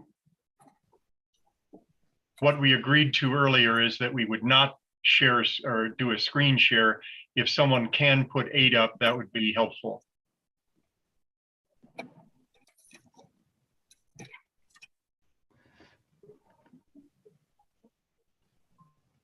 Your Honor, the co-counsel of Team U is trying to get Exhibit 8 screen shared. There it Thank is. you. Okay. And Ms. Gallegos, go right ahead. Okay, thank you. Laying the foundation, right? Can you repeat that? I didn't hear you. Oh, no, sorry. It wasn't a question for you, but I'll just continue. Ms. Donkor, I'm handing you what has been marked as Exhibit 8. Would you please examine Exhibit 8 silently and tell us whether you recognize Exhibit 8? Bless you. You're good. Did you hear that, or should I repeat it? Can you please repeat that? Would you please examine Exhibit 8 and tell us whether you recognize Exhibit 8? I recognize it. How do you know what Exhibit 8 is? It's our profits. I made the chart myself. Okay. Does Exhibit 8 accurately and fairly depict your profits at this time? Yes. Yes. Your Honor, I move for the admission of Exhibit 8. And Mr. Rickenbaugh, do you have any objection to Exhibit 8? I object because of relevance. And what is it that is not relevant to these? The money isn't really relevant with the baking of Drufo. Ms. Gallegos? The money is relevant because when you didn't bake the products, you earned a profit. You made a profit off of not baking them. And Mr. Rickenbaugh?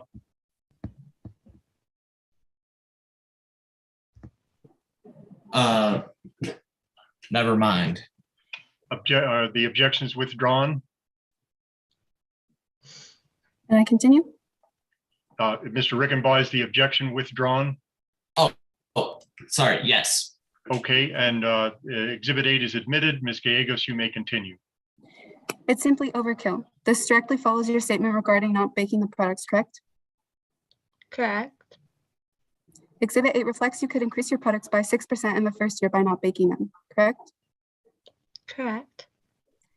Exhibit 8 also reflects you can increase your products, you could increase your profits by an additional 2% in the second year.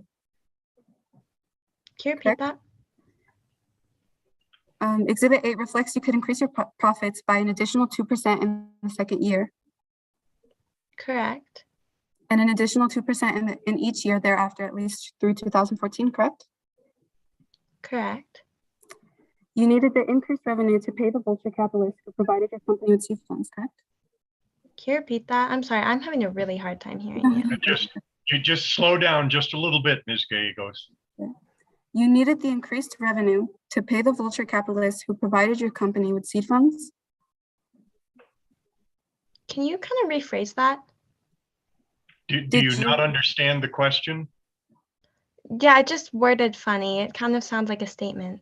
Well, I take it to be a question. If you understood the question, you may answer it. If not, you may ask it.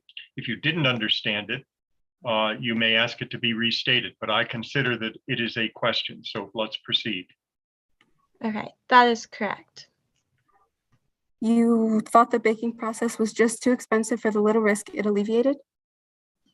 That's correct. I need to pay my employees. And you thought baking it would have been overkill? Yes. That's all. Thank you, Your Honor. All right, we can drop Exhibit 8. Thank you. Mr.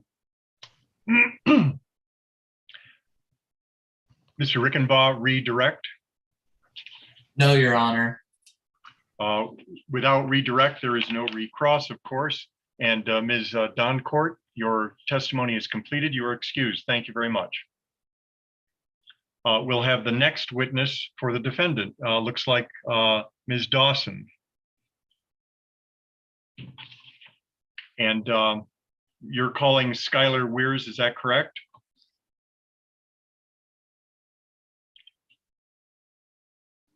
Ms. That's Dawson? correct, Your Honor. Okay, and we have Ms. Garrett on cross-exam. Ms. Dawson, please call your witness. We call Skylar Weirs to the stand. And Ms. Weirs, you have been sworn. Ms. Dawson, you may proceed. Thank you. Please state and spell your last for the jury. My name is Skylar Weirs, W-E-I-R-S. And why are you here today? I am here today to testify as an expert witness for Lush Fertilizer because I know from my research that their products are safe. And what authority do you have to be an expert witness? I'm an investigative journalist and I've written several articles on the conflict between individual health and corporate policy.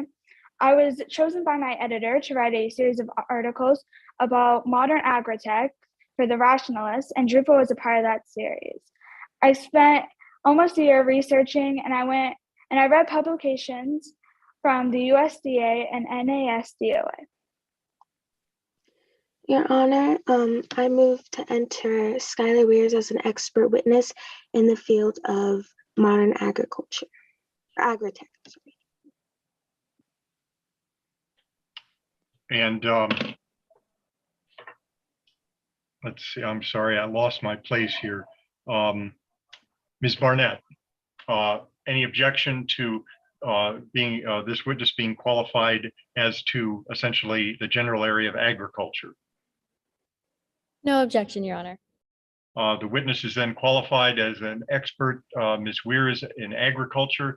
Ms. Dawson, you may proceed. Thank you. What type of information does The Rationalist produce? The Rationalist is a quarterly science education and science advocacy magazine promoting scientific skepticism and resisting the spread of pseudoscience superstition and irrational beliefs. Basically, we encourage our readers to ask questions and intelligently scrutinize the jargon and rhetoric.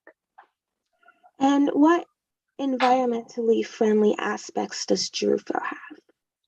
Well, Drufo is a great bonding agent. It bonds to both the grass and Lush Fertilizer's active ingredients, including nitrogen, phosphorus, and potassium, and prevents the ingredients from being washed away as quickly. Look, fertilizers with Drufo in it only needed to be applied once or twice a year, while other grass fertilizers have to be applied 5 to 6 times per year.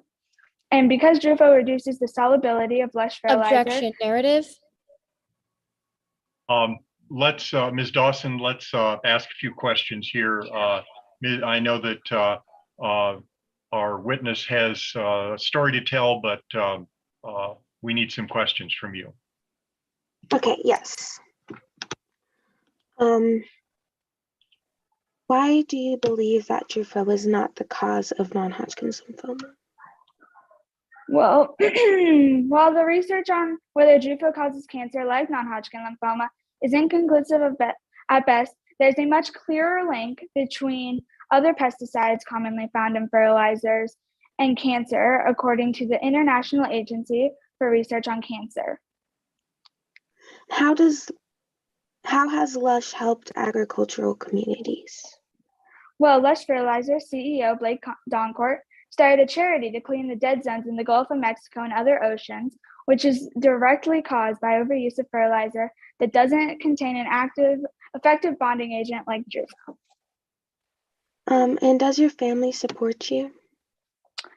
Well, you see, my family hasn't supported me since my mother died, and my father has cut me off from any help of payment. No further questions, Your Honor. And Ms. Garrett, cross-exam. Yes, Your Honor. Good evening, Ms. Weirs. I want to start by talking about your history with gambling.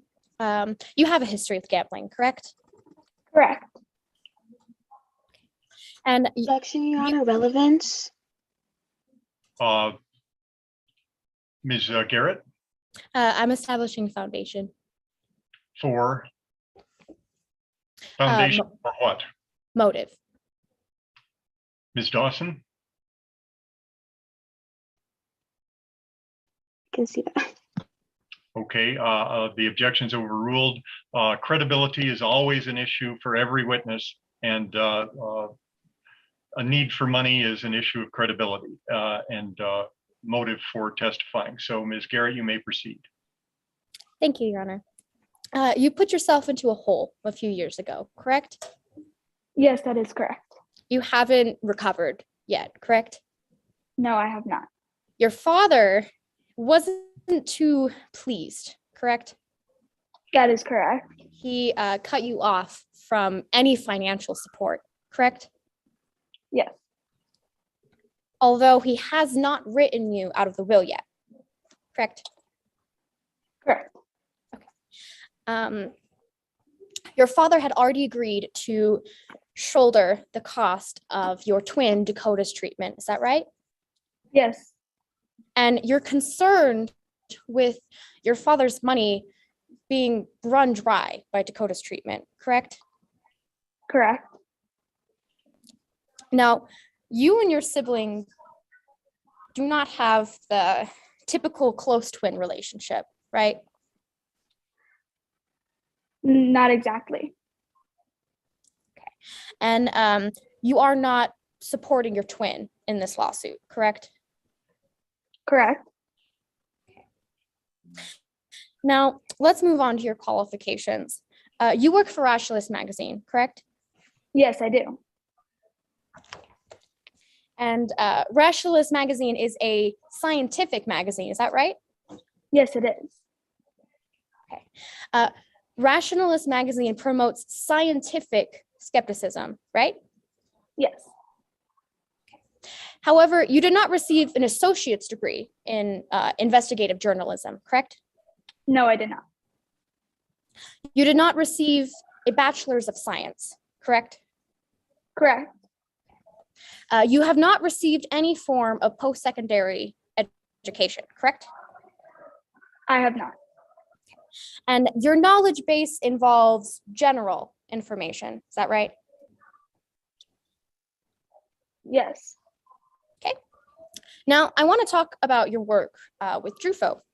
You haven't completely ruled out the possibility of Drufo causing cancer, is that right? Can you repeat that? You haven't completely ruled out the possibility of Drufo causing cancer, correct? Based on my research, I believe that it does not cause cancer. Your research stated that it was inconclusive, correct? Correct. You've personally conducted no studies on Drufo. I have not. And you've indicated that there is never going to be a chemical fertilizer that is truly safe. Is that correct? Yes. Thank you, Your Honor. No further questions. Ms. Dawson, redirect. No, Your Honor. Without redirect, there is no recross, of course. Ms. Weirs, your testimony is completed. You are excused. Thank you very much. And give me just a moment.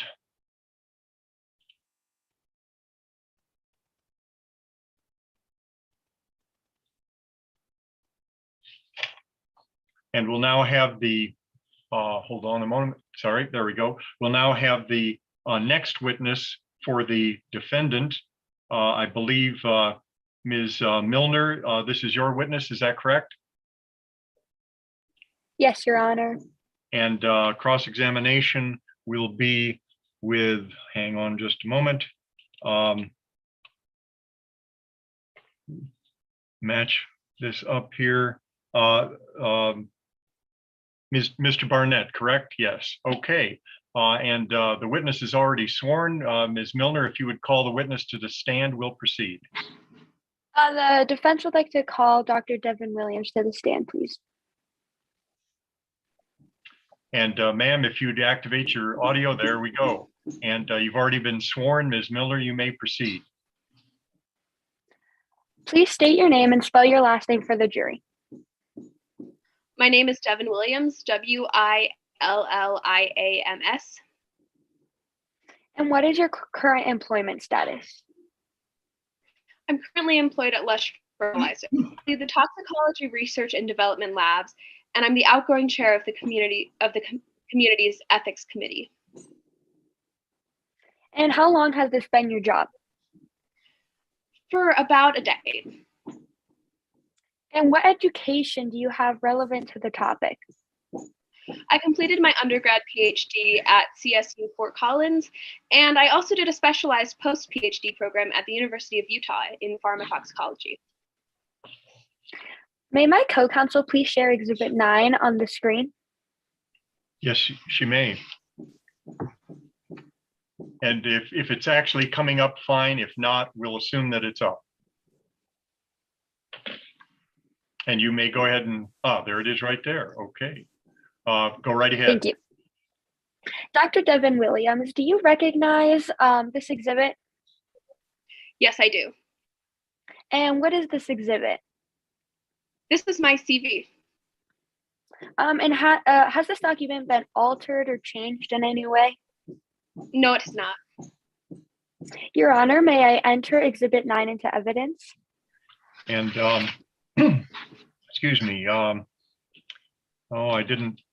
Hold on here. Mr. Barnett, any objection to, no, wait, that's not correct. Yes, it is. Mr. Barnett, any objection to Exhibit 8? No, Your Honor.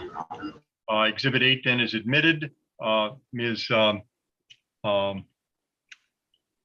Miller, you may proceed. Your Honor, I would like to enter Dr. Devin Williams as an expert witness in the field of toxicology. And Mr. Barnett, any objection to that expert designation?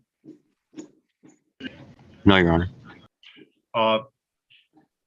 Dr. Williams is then qualified by the court as an expert in toxicology. Ms. Milner, you may proceed. Thank you. My co-counsel can stop sharing their screen if they may. Thank you. Dr. Williams, what is DRUFO? DRUFO is a bonding agent in most of Lush Fertilizer's products. And what is DRUFO's job in fertilizers? DRUFO binds the ingredients in the fertilizer to the grass and other plants on which the fertilizer is sprayed. As a result, less fertilizer needs to be sprayed, so less washes away into the soil. What positive effects does DRUFO have? DRUFO is significantly better for the environment. It reduces the amount of nitrate runoff since less of it is needed. And how is nitrogen negative for the environment? The bacteria in the soil transforms the nitrogen into nitrates. It's carried into different bodies of water. The nitrate then accumulates in the water, which leads to dense algae growing. This cuts off the oxygen, which kills the fish. The algae also produces bacteria that's harmful to humans. Is DRUFO banned anywhere? Yes. A complaint that was filed in this lawsuit notes that DRUFO was banned in France. Well, that's true. DRUFO is actually banned in all of the EU. And why is DRUFO banned? DRUFO is banned not because of the concerns on the risk of cancer, but under the EU's nitrate directive, no new fertilizer formulations can be used that contribute more than incidental nitrate accumulation in lab tests. Moving on. So how does DRUFO affect the company? DRUFO is cost-effective, good for the environment, and is overall a great product that has helped our company progress and evolve. And how does it affect your customers? It enhances the growth of plants and yard, requires less application than regular fertilizers. Could you explain the purpose of the experiment you conducted? Which one? The experiment that you conducted with the correlation between DRUFO and non-Hodgkin lymphoma. Of course. The purpose of the experiment was to try and find a possible correlation between DRUFO and non-Hodgkin lymphoma. And can you explain the groups that you tested/monitored in your experiment? Sure. My study contained farmers and laborers who used fertilizer that contained DRUFO and a group who were not exposed to DRUFO at all, rather different fertilizers. They both still worked in the same environment, though. And what does the data show about users of DUFO fertilizers compared to users of other fertilizers having an elevated risk for non-Hodgkin lymphoma? If we look at the incident rate of non-Hodgkin lymphoma in groups of people who have used fertilizers with DUFO and compare that to the incident rate for people who use different types of fertilizer, you'll see that a small number of them will develop non-Hodgkin lymphoma either way. To know if DUFO was the cause, we have to account for the random element. Could you explain to the jury what a random element is? You cannot always be positive if DUFO was the cause of the cancer. People maybe would have developed it without DUFO in these products. And what was the final result of this experiment? All the data we looked at shows consistency of users of products with DUFO not having an elevated risk of cancer and non-Hodgkin lymphoma. To be more specific, when we compare the users of other fertilizers, there's the same risk in those fertilizers as there is in fertilizers with DUFO. So why do you keep comparing users of fertilizers with DUFO to users with other fertilizers? Because if you want valid, accurate results from a study, it's necessary to compare similar things. If you compare two totally different things, it doesn't make for a valid conclusion. Lush and other fertilizers are very similar. The only difference is that one includes DUFO and the other does not. Could you explain what's wrong with Dr. Rogers' experiment? Dr. Rogers supposedly looked at exposure to DUFO for farm laborers compared to casual gardeners and compared to people who didn't have any exposure to DUFO at all. That is comparing two different circumstances which may have factors other than exposure to DUFO.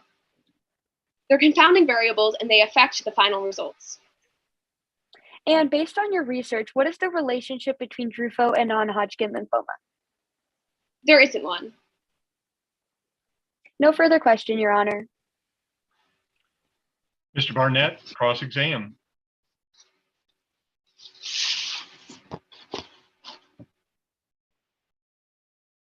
Whoops, Mr. Barnett, you have a microphone. Sorry. There we go. Let's start again. Nope, you're off again. Now you're on. Can you hear me now? Yes, I can. Good evening, Dr. Williams. Let's talk about your research department at Lush. About half the team left right before you started, correct? Yes. Part of your job was to keep DUFO cost effective, correct? Yes. The point of developing DUFO was to limit eutrophication or runoff of nitrates into water, correct? That is correct.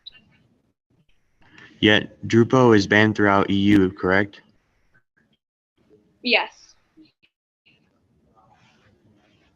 Lush chose not to challenge this decision, correct? Yes. Yet Lush still sells fertilizers in EU, just not with DUFO, right? Did you ask why? I said Lush still sells fertilizers in EU, just not with DUFO, right? Yes. So your Do Good company still sells non-DUFO fertilizer in EU, and has been regardless of it if there was eutrophication, correct? Objection, Yes. Your Honor. Compound question. Let's split that question up, Mr. Barnett. Can you say that again?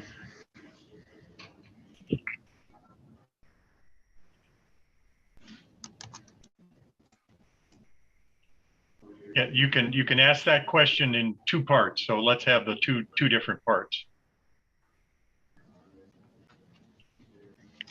So your Do Good company still sells non-DUFO fertilizer in EU. Yes. Regardless of there was eutrophication, correct? Yes. And if Lush is found to have caused cancer, it creates new roadblocks, making it even more difficult to get DUFO approved in the EU, correct? Objection, Your Honor. This question is out of the area of expertise of my witness. How so? Because I don't think my witness would know how the EU's decision would be made on Drufo. Well, I think she's an expert in the area. If she knows, she may answer. If she doesn't know, she can say she doesn't know. But the objection is overruled. Do you need, Dr. Williams, do you need the question repeated? No, Your Honor, that's fine. I remember the question. I suppose that it could cause roadblocks in getting the ruling in the EU turned over. Is that a yes? Yes. And do you agree that you can't rule out that Drupal could cause cancer, correct? Of course, you can't rule it out. However, there are many other circumstances yes or that could no? lead to. I will let the witness finish her answer. If you feel it's not satisfactory, you may inquire further. You may finish your answer, Dr. Williams. Thank you, Your Honor. As I was saying, there are many other circumstances that could lead to the causing of non-Hodgkin's lymphoma. You can never be certain that it was or was not Drufo.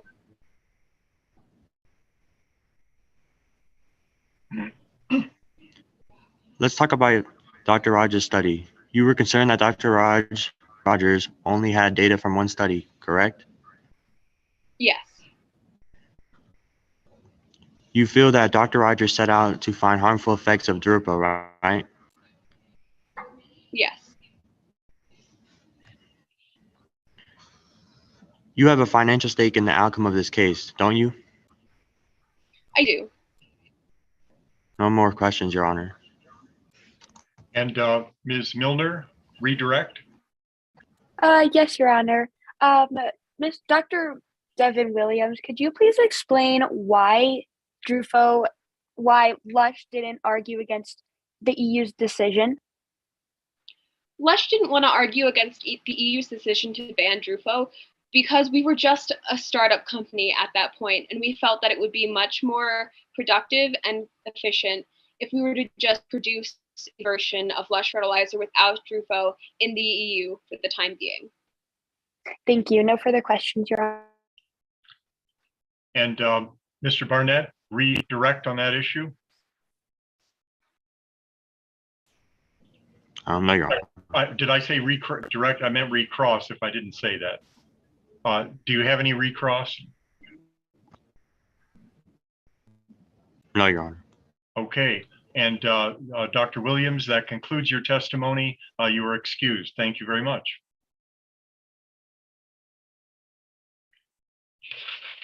And do we have any additional witnesses, Mr. Rickenbaugh, for the defense? No, Your Honor. And do you rest your case? Yes, Your Honor. Okay. We're going to proceed directly into closing arguments. Give me just a moment. Hang on a moment while I check my score sheet here, make sure I'm caught up. I think I am. And for the plaintiff, closing argument is Ms. Gallegos. Is that correct? That's correct. Okay. And Ms. Gallegos, you may proceed. Okay, thank you, Your Honor. This brings us to the end of the case. Sadly, Dakota Wares will never be cured, but there is a strong hope of finding justice amidst all of this. Members of the jury, I hope you're able to see that Lush is negligent, a failure to put a warning label on their packaging, which led to the tragic end of Dakota's health, as well as everything else Dakota enjoyed. All of this happened due to carelessness and negligence of a false environmental savior called Lush Fertilizer, which cut short Dakota Wares' joy and essentially life. All three witnesses have shown that Lush Fertilizer is responsible for cutting corners and cutting lives, all for the purpose of financial gain and performative activism.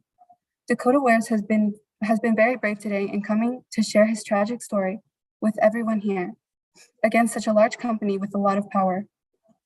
Dr. Casey Rogers is a helping hand in this case due to his extensive knowledge and research, and Carson Durst is as much of an ally in being able to reveal the dark truth of an evil called Lush Fertilizer. A greedy twin sibling, a greedy CEO, a greedy scientist, greed, greed, greed. Members of the jury, if you could please ask yourself if you want to defend greed and evil, or if you want to give justice to a victim of this evil. That's all. Thank you. Any time that you have remaining will be for rebuttal. Ms. Milner, closing argument for the defendant. Thank you, Your Honor. May I please the court, Your Honor, ladies and gentlemen of the jury, thank you for all sitting in and viewing this trial. There is a lot of views in this case, but these views should not be put in place of the truth. The truth to this case is simple. A woman developed an illness that didn't have enough information on it to connect to Drufo.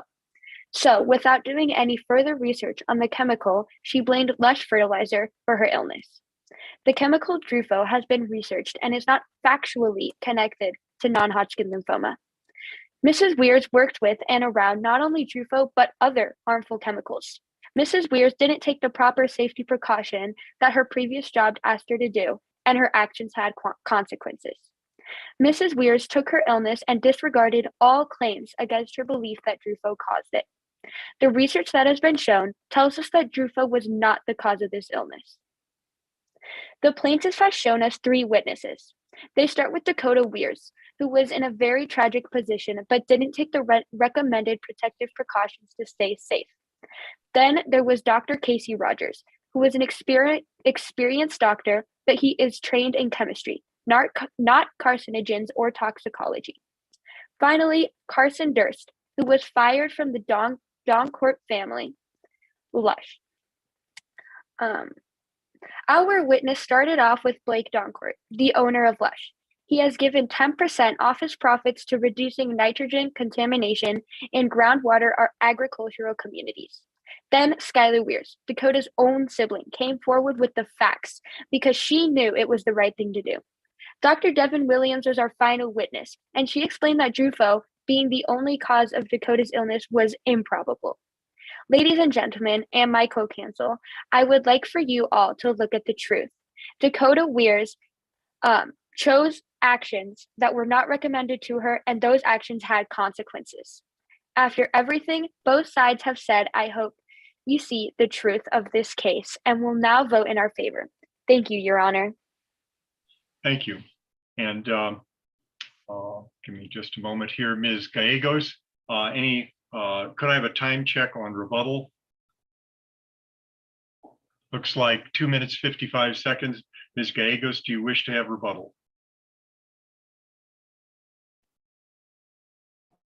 Yeah, but can I have a minute to think about it? Objection, Your Honor. The plaintiff did not reserve time at the beginning during prelims for a rebuttal. As I indicated, if a specific amount of time is not reserved, then whatever time is remaining is automatically reserved. So the reserving for rebuttal is only a timekeeping matter. Ms. Gallegos, do you have anything you want to say?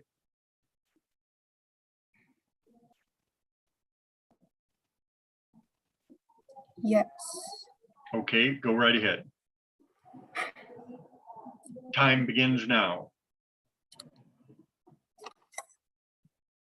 If you look at the defendant's side, they're arguing that Dakota Weirs contracting non-Hodgkin's is not the truth. However, if you look at this from an emotional point of view, you realize that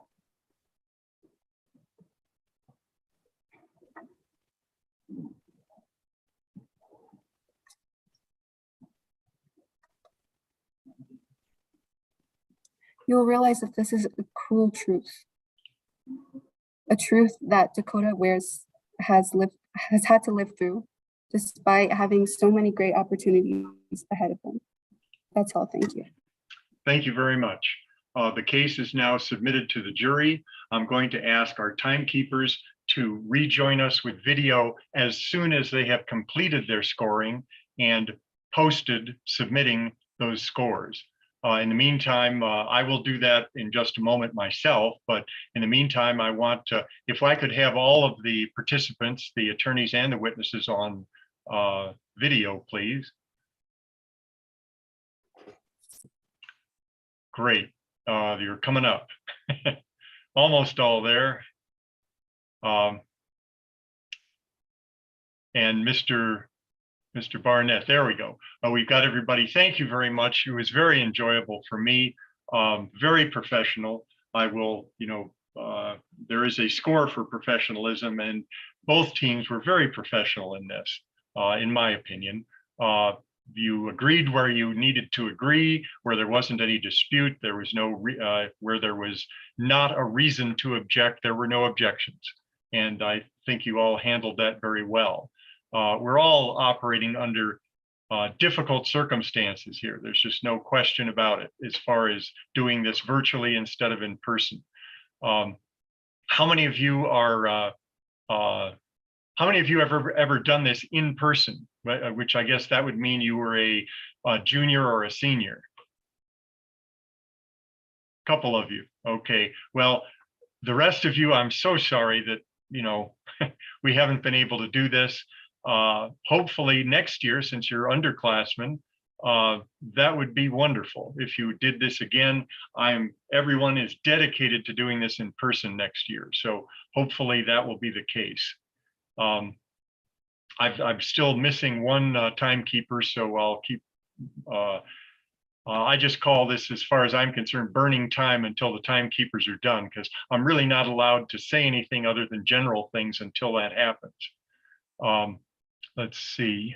Oh, timekeepers, yes. I think we've got both of our timekeepers now. I'm going to let the timekeepers have some comments for you while I finish my scoring sheet. So Ms. Doran, please proceed. Well, everyone, I was very impressed. It's a lot of information and it's a big task that you all have taken on.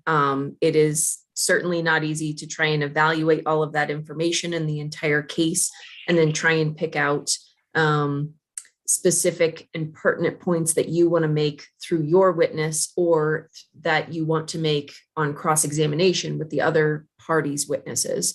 So I thought you all did a really good job at that. Some specific notes. Miss Garrett on direct, you did a great job refreshing the witness's recollection. It did seem like the witness Dakota Weirs may have stepped in last minute, and I think that is the one that we were kind of waiting for your team, and your witness was not able to actually attend tonight. So given that difficulty, I thought you did a really good job. That I believe someone else had to refresh a witness's recollection and likewise did a good job, and I don't see that directly in my notes. With regard to Mr. Barnett, I thought you did a great job in kind of directing where you wanted the witness to go next, which was really good to say, okay, let's talk about the study from 2013, and then you ask your question. It's always nice to especially let the jury know, oh, okay, we're changing topics now with the witness. So that was a great job. And then you had a good response to the hearsay objection as well. Ms. Gallegos, your direct unfortunately was cut very, very short, and you only had, I think, 2.5 minutes or 2 minutes and 15 seconds. So you did what you could with the time that you had. It's apparent that not everyone was able to get through all of their testimony because your co-counsel had used up more time than what your team actually had. So you did good with what time you had on direct. Ms. Milner, you did a great job pointing out the flaws and the problems on cross-examination of Dr. Casey Rogers. Let's see. Ms. Gallegos, I thought you did a great job developing testimony of on direct examination, on cross-examination of Blake Doncourt, that you were pointing out some really specific things that were helpful in kind of pointing out issues with that witness's testimony. Likewise, Ms. Garrett, I thought you did a good job developing testimony on cross-examination with Ms. Weirs. as well as Miss Milner. I thought you also did a good job of that as well. You also, Miss Milner, you had a great redirect of Dr. Devin Williams. With regard to a few of you, for the most part, on cross-examination, leading questions are a lot stronger. A lot of you did a great job at that. And it's better to phrase your questions almost as statements. Some of you were using more open-ended questions. And so if you word your question as a statement, it's much stronger. So for example, your boss told you to wear protective equipment. Yes. Or you can, if you want, you can always add the word, isn't it true? Isn't it true that your boss told you to wear protective equipment, or end the phrase with correct, to indicate that you want the witness to agree with you. So otherwise, I thought all of you did a really excellent job, and congratulations to all of you. And Mr. Prey?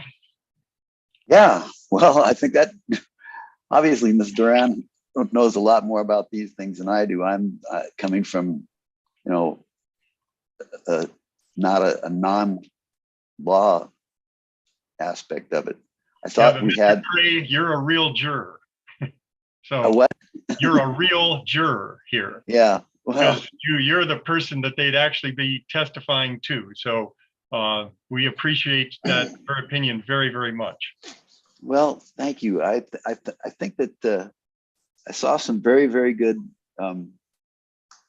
actions or activities, acting. It's not acting. This is just, you're supposed to take on this role and work with it. And I thought that the last witness, the very last witness, Cheyenne Nicely, I thought she did an excellent job. She came across as very professional. And I had a belief in her testimony. I thought that we had some very good attorney activities. Ms. Milner and Ms. Garrett and Mr. Rickenbaugh, I thought were all three controlled and had pretty good control of the witnesses so that they got the testimony that they were trying to get out of them. So sometimes I'm not always sure what's going on, because when they do an objection, I'm like, what is it? Even after so many years of doing this, I'm going like, what does that mean? What are they objecting to? And I don't understand. I think we could have had a better showing if we'd have been able to start on time and have a few less glitches in our system. But otherwise, I think everyone did a fine job, and I hope I see some of them again next year. Thank you. You're welcome. I think your witnesses on both sides were extremely good, and it takes a lot to come in at the last minute, Ms. Sandoval. It just, thank you very much for filling in when you didn't know you had to. And it was a little bumpy, and we all know that, but it takes a lot to come in at the last minute. So thank you very much. And may I say one more thing about Ms. Sandoval? Of course. It was actually a little bit realistic. I'm undergoing therapy for cancer, and I have lapses in memory, and I have sometimes some difficulty with my communication skills. My wife would be happy to tell you that. so I understand, and actually, so for me, her testimony actually became a little more believable because of those aspects. Thank you. Well, thank you very much, and a good job by all counsel, and especially the witnesses. I thought you were very effective. I think we're all done. Kim, are we all submitted? I believe we are. If so, I can let you all go.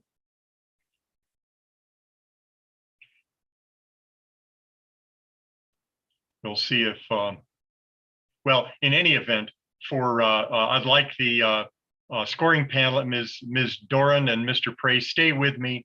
Everyone else, all student participants, thank you very much. Good job. See you, hopefully see you tomorrow in round 3. If not, good luck. Thank you very much, Sue. Thank you so much. Goodbye. Thank you. Yeah. Yes, and great job to the opposing counsel as Thank well.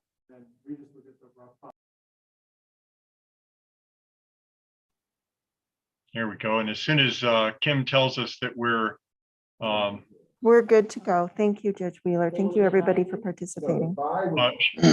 do we need to go back to the conference room? No, you're free to go for today. We're done Thank for you. today. Thank you. Chuck, Christy, thank you very much. Welcome.